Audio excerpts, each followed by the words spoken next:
अगला सवाल भाई की जानिब से, सामने वाले माइक से। हेलो, मेरा नाम सुभाष शर्मा है और पेंट का काम करता हूँ, पेंट का ठेकेदार। मैं ये देखता हूँ कि इसमें आने पर मेरी इच्छा हुई आज आने के लिए इधर, और बहुत कुछ मैं देखा, शांति हर चीज़। मैं हमारे भाई से गुजारिश करता हूं कि आप अपना अपना नाम फिर से दोहराएं। सुभाष शर्मा। सुभाष शर्मा। जी, जी। पेंटर, पेंट का ठेकेदार हूँ। तो यहाँ पर आने पर मुझे बहुत शांति मिली, और हमारे में इतना शांति नहीं रहता है, और इसमें हमारा इच्छा बहुत कुछ रहता है। अब ये चाहता हूँ कि मतलब इसमें हमारे भगवान में और इसमें क्या हुआ है कुछ समझ नहीं आ रहा है। जी, आप क्या चाहते हैं? मतलब जैसे भगवान में, हमारे में भगवान लोग मानते हैं, जी तो उसमें इतना एकजुट नहीं होते, जी जी जी और इतना प्रेम नहीं होता, इतना जी जी सच्चा नहीं होता। जी जी जी और इसमें मेरे को बहुत अच्छा जी रहता जी। है। जैसे चलता सुभाष है। भाई, जी, अल्लाह सुब्हानहू ताला का शुक्र है कि मुझे अल्लाह ताला ये मौका दे रहा है कि एक उर्दू की महफिल में, और वो भी जो बिल्कुल इस्लाही उन्वान है, उसमें अल्लाह ताला मेरे गैर मुस्लिम जो भाइयों को भेज रहा है, जो हमारे आदम अलैहिस्सलाम और हव्वा अलैहिस्सलाम की औलाद है, और जिसके लिए हमसे ज्यादा नबी सल्लल्लाहु अलैहि वसल्लम इनके लिए तड़पते थे कि अल्लाह एक बार कलमा तो पढ़ लें कम से कम ये बेचारे इंशाल्लाह। भाई ने कहा है कि उन्हें यहाँ आकर शांति मिली है। आपको बहुत खुशी की एक बात बताता हूँ, आपने बहुत सही जुमला कहा। शांति जो हिंदी लफ्ज है ना भाई, अगर आप इसको जाकर डिक्शनरी में चेक करेंगे, हिंदी टू अरबी की डिक्शनरी, हिंदी से आप अरबी का ट्रांसलेशन देखेंगे, शांति का अरबी में माना होगा इस्लाम।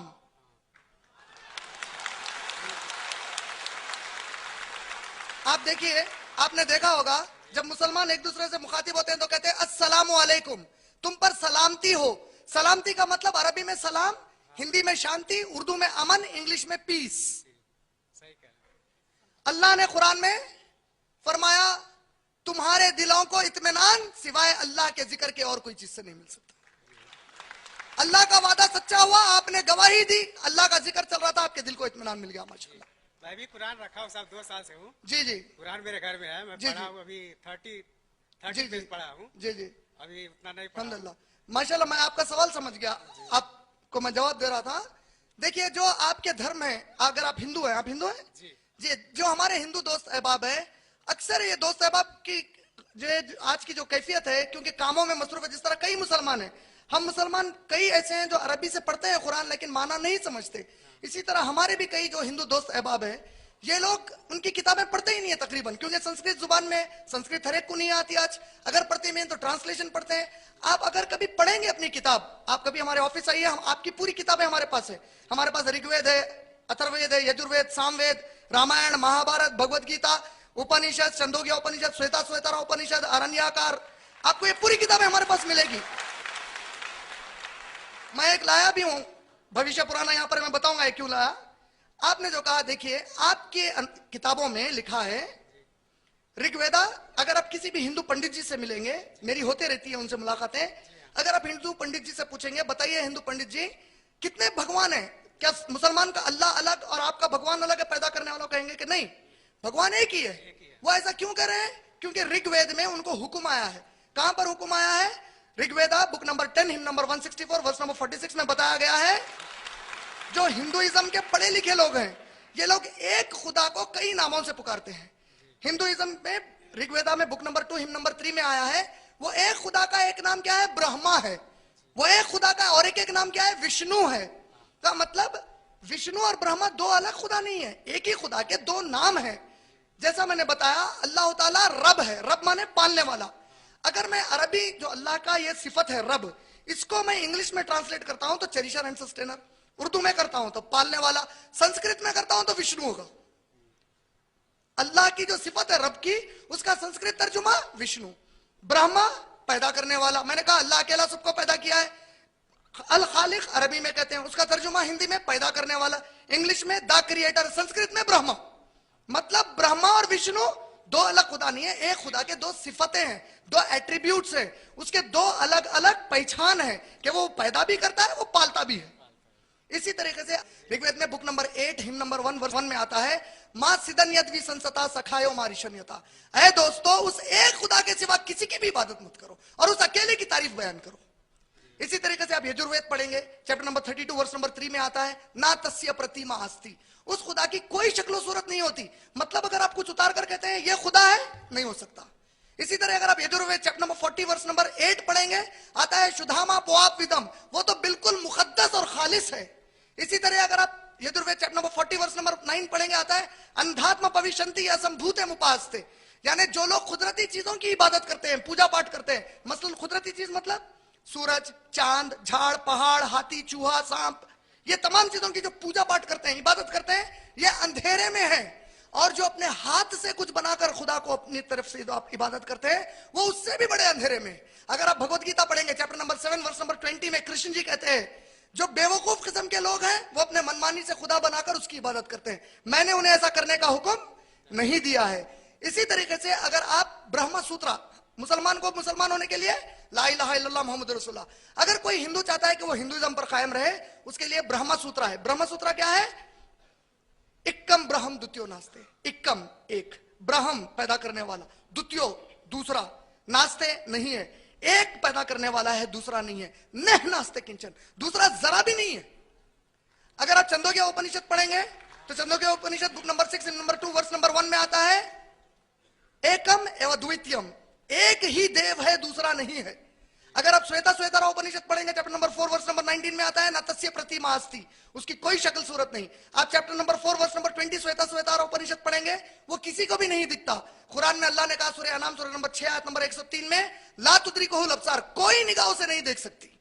इसी तरीके से आप अगर श्वेता श्वेतारा उपनिषद चैप्टर नंबर 3 वर्स नंबर 2 पढ़ेंगे, उसके अंदर आता है कि वो रुद्रा है। रुद्रा माने तमाम बुराइयों को खत्म करने वाला और गुनहगारों को सजा देने वाला। हम अल्लाह के बारे में वही कहते हैं, यानी एक है। आप श्वेता श्वेतारा उपनिषद चैप्टर नंबर 3 वर्स नंबर 3 पढ़ेंगे, उसके अंदर आता है वो अकेला है जिसने आसमान और जमीन को पैदा किया है। का मतलब देखिए, आप खुदा का एक ही तस्वुर दिया जा रहा है। कृष्ण जी भगवत गीता में चैप्टर नंबर 16 वर्स नंबर 82 में अर्जुन को कहते हैं, ऐ अर्जुन तू अपने आप को मुकम्मल समर्पित कर दे उस आला के सामने। अगर मैं ये जुमला इंग्लिश में कहूं, सबमिट योरसेल्फ और surrender yourself completely to the only one God, इसको अरबी में कहूं, तुम मुसलमान हो जाओ। इसी तरीके से आप ताज्जुब करेंगे सुभाष भाई, जो प्रॉफिट मोहम्मद, अभी आज जिसकी टॉपिक है मोहम्मद, यह भविष्य पुराण है। पुराना मतलब एक हिंदू धार्मिक किताब है, भविष्य फ्यूचर के बारे में। इसके अंदर मोहम्मद सल्लल्लाहु अलैहि वसल्लम का नाम संस्कृत में आया है मोहम्मद। भविष्य पुराना अध्याय 3 खंड 3 पर्व 3 श्लोका नंबर 6 मोहम्मद कहकर आया है। क्या कहकर आया है? 5 से लेकर 8 तक एक मलेचा आएंगे, फॉरिनर आएंगे, पूरे अरब इंडिया के लिए फॉरिनर्स है। एक मलेचा आएंगे और जब वो आएंगे अपने साथियों के साथ आएंगे और उनका नाम मोहम्मद होगा सल्लल्लाहु अलैहि वसल्लम। आप अगर भविष्य पुराना अध्याय 3 खंड 3 पर्व 3 श्लोका नंबर 10 से लेकर 27 तक पढ़ेंगे, उसमें क्या कहा गया है? उसमें कहा गया है कि आर्य धर्म खराब हो चुका है। आर्य धर्म प्योर रिलीजन, पाक मजहब खराब हो चुका है। ऊपर वाले ने मोहम्मद को भेजा है इसे पाक करने के लिए सल्लल्लाहु अलैहि वसल्लम, मोहम्मद सल्लल्लाहु अलैहि वसल्लम। और ओ राजा भोज, उस वक्त जो भी यहाँ पे राजा रहेंगे वो भोज फैमिली के रहेंगे, जैसे निजाम की फैमिली है। ओ राजा भोज, तुमको बाहर जाने की जरूरत नहीं है, वो जो पैगाम लाएंगे वो यहां तक आ जाएगा। उनके जो मानने वाले होंगे, किसके? मोहम्मद जो आए हैं खालिज करने, उनके जो मानने वाले होंगे, कहां आया है? भविष्य पुराना अध्याय 3 पर्व 3 खंड 3 श्लोका नंबर 10 से 27 तक। उनके जो मानने वाले हैं उनको शिंडी नहीं होगी, दाढ़ी होगी। वो लोग सुअर का गोश्त नहीं खाएंगे। वो लोग लोगों को आवाज देकर इबादत के लिए जमा करेंगे, अज़ा। और ये लोग झाड़ फूक से दुनिया से बुराई नहीं मिटाएंगे, बल्कि जिहाद करके मिटाएंगे और इन्हें मुसलमान कहा जाएगा। इसी तरीके से कुरान मजीद में सूरह सफ सूरह नंबर 61 की आयत नंबर 6 में अल्लाह ने कहा, ईसा अलैहिस्सलाम ने कहा, मेरे बाद एक नबी आएंगे जिसका नाम अहमद होगा। अहमद नबी सल्लल्लाहु अलैहि वसल्लम ने सही बुखारी वॉल्यूम नंबर 4 हदीस नंबर 732, अल्लाह के नबी ने फरमाया कि मेरे 5 नाम है, मोहम्मद, अहमद, हाशिर, माही, आखिब, यानी अहमद भी नबी सल्लल्लाहु अलैहि वसल्लम का एक नाम है। फिर नबी अकरम सल्लल्लाहु अलैहि वसल्लम का जो अहमद नाम है, आप ताज्जुब करेंगे, Rigveda book number 8 hymn number 16 verse number 5 यहां पर आया है। Atharvaveda book number 8 hymn number 5 verse number 16 में आया है। Rigveda book number 8 hymn number 10 verse number 6 में आया है। Yajurveda chapter number 31 verse number 18 में आया है। Samaveda book number 2 hymn number 6 verse number 8 में अहमद कहकर आया है। और सामवेद में क्या आया है? Book number 2 hymn number 6 verse number 8 में जो अहमद होंगे ये खुदा की तरफ से इल्म लेंगे। और ये जो बातें बताएंगे इनकी बातें उतनी ही साफ सुथरी होंगी जितनी सूरज की रोशनी। अल्लाह ने सूरह अहज़ाब सूरह नंबर 33 आयत नंबर 40 से 45 में फरमाया, मेरे नबी सिराजम मुनीरा है, मेरे नबी की बातें रोशन है सूरज की रोशनी की तरह।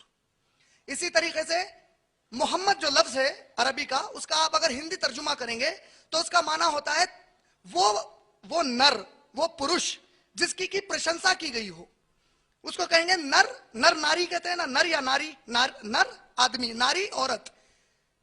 ऋग्वेदा में नबी सल्लल्लाहु अलैहि वसल्लम के इस नाम का तर्जुमा करते हुए नराशंसा कहकर आया है, वो नर जिसकी प्रशंसा की गई। कहां है जानते हैं हम, कितने मुकामात पर आया? Rigveda book number 1 hymn number 13 verse number 3, Rigveda book number 1 hymn number 18 verse number 9, Rigveda book number 1 hymn number 106 verse number 4, Rigveda book number 1 hymn number 142 verse number 3, Rigveda book number 2 hymn number 3 verse number 2, Rigveda book number 5 hymn number 5 verse number 2, Rigveda book number 7 hymn number 2 verse number 2, Rigveda book number 10 hymn number 86 verse number 3, Rigveda book number 10 hymn number 182 verse number 2, Yajurveda chapter number 20 verse number 37, Yajurveda chapter number 20 verse number 57, Yajurveda chapter number 21 verse number 33, Yajurveda chapter number 21 verse number 55, Yajurveda chapter number 28 verse number 2, Yajurveda chapter number 28 verse number 19, Yajurveda chapter number 28 verse number 42। इतने पूरे मुकामात पर मोहम्मद कहकर नाम आया है। हम हमारे हिंदू दोस्त साहब से पूछ रहे हैं कि आखिर आपकी किताब में जिसको आप दुश्मन समझ रहे हैं नौजुबिल्लाह, उनका नाम कैसे आ गया? जब मैं हिंदू दोस्त साहब से बात किया तो बाज उसमें से कहते हैं जब मुगल यहां हुकूमत कर रहे थे उन लोगों ने डाल दिया। तो मैंने कहा चलो मैं मान लेता हूं कि जब यहां मुगल हुकूमत कर रहे थे उन लोगों ने डाल दिया। इसका मतलब यह निकला कि आपकी जो धार्मिक किताबें हैं उसके अंदर इंसानों के भी अल्फाज आ गए। आओ एक ऐसी किताब की तरफ जिसमें रसूल का भी लफ्ज नहीं है सिवाय अल्लाह के। तो इस्लाम का जो मजहब है वो किसी एक के लिए नहीं आया। और हिंदू धर्म के बारे में स्वामी विवेकानंदा जी इंट्रोडक्शन टू हिंदुइज्म एक बुक है, उसके पेज नंबर 6 और 7 पर कहते हैं कि हिंदू का लफ्ज हमारे लिए इस्तेमाल करना या हिंदुइज्म कहना गलत है। हमारा असल नाम वेदांतिस्ट है, यानी कि हम वेद के मानने वाले हैं। Pandit Jawaharlal Nehru Discovery of India उन्होंने जो किताब लिखी उसके 1983 दिल्ली के एडिशन पेज नंबर 73 एंड 74 पर कहते हैं कि पंडित नेहरू जी कहते हैं हिंदू कोई धार्मिक लफ्ज नहीं है। सबसे पहली मर्तबा 8वीं सदी ईस्वी में इसे एक तांत्रिक किताब में इस्तेमाल किया गया उन लोगों के लिए जो इंदू दरिया के पार रहते थे। आप एनसाइक्लोपीडिया ब्रिटानिका का न्यू एडिशन पढ़ेंगे, वॉल्यूम नंबर 20 पेज 581, उसमें कहा गया 1830 में सबसे पहले ब्रिटिशर्स ने यूज किया उन लोगों के लिए जो इंदू दरिया के पार रहकर 33 करोड़ देवियों और देवताओं की पूजा कर रहे थे। आप अगर encyclopedia of religion and ethics पढ़ेंगे जो न्यूयॉर्क से 1969 में वॉल्यूम नंबर 6 पेज नंबर 699 में है कि मुसलमान जब हिंदुस्तान को आए उन्होंने सबसे पहली मर्तबा उन लोगों को हिंदू कहकर पुकारा जो इंदू दरिया के पार रहते थे। इस एतबार से मैं फख्र से कहता हूं कि मैं एक हिंदू मुसलमान हूं। अगर इसका मैं इंग्लिश में तर्जुमा करूं तो उसका माना होगा I am a proud Indian Muslim. Indian Muslim, Hindu Muslim, मतलब हिंदू जोग्राफियाई नाम है, मजहब से इसका कोई ताल्लुक नहीं है। कोई दूसरा क्रिश्चियनिटी, आप बाइबल पढ़ेंगे अगर बाइबल में क्रिश्चियनिटी का लफ्ज एक दफा भी नहीं आया है पूरी बाइबल में। क्रिश्चियन का वर्ड ईसा अलैहिस्सलाम के उठा लिए जाने के बाद book of Acts chapter number 11 verse number 26, book of Acts chapter number 26 verse number 28, first book of Peter chapter number 4 verse number 16 में सेंट पॉल ने अपने शागिर्दों के लिए इस्तेमाल किया है। अगर आप जुडाइज्म पढ़ेंगे मूसा अलैहिस्सलाम ने एक बार भी जुडाइज्म का नाम नहीं सुना। जुडाइज्म पूरे उनकी यहूदियों की किताब में एक दफा भी नहीं आया। जुडाइज्म कहां से आया? Book of Genesis chapter number 36 verse number 30 से 38 तक एक जूडा नामी एक पैगंबर थे जिसको कुरान ने हूद अलैहिस्सलाम कहा। सूरह हूद सूरह नंबर 11। हूद अलैहिस्सलाम को बाइबल में जूडा कहा गया। ये जिस जगह रहते थे जूडिया उस मुकाम का नाम था, वहां के रहने वालों को ज्यू कहा गया। का मतलब ये भी कोई मजहबी नाम नहीं है। बुद्धिस्ट बुद्धा के मानने वाले, जैन महावीर के जैन के मानने वाले। लेकिन हमको कोई अगर मोहम्मदन कहता है शट अप कहेंगे हम। We are not Mohammedans. What are we are Muslims. Quran ने हमको मुसलमान कहकर पुकारा है। मोहम्मद सल्लल्लाहु अलैहि वसल्लम साहबा ने अपने आप को मुसलमान कहकर पुकारा है। इस एतबार से वी आर मुस्लिम्स। इस एतबार से अगर आप देखेंगे तो इस्लाम मुसलमानों का मजहब नहीं है, इस्लाम हमारा मजहब नहीं है। इस्लाम आपका भी उतना ही है, ये कुरान आपकी भी उतनी है, ये मोहम्मद आपके भी उतने सल्लल्लाहु अलैहि वसल्लम है जितने के हमारे लिए हैं, सबके लिए। उम्मीद मेरे भाई का जवाब हो गया।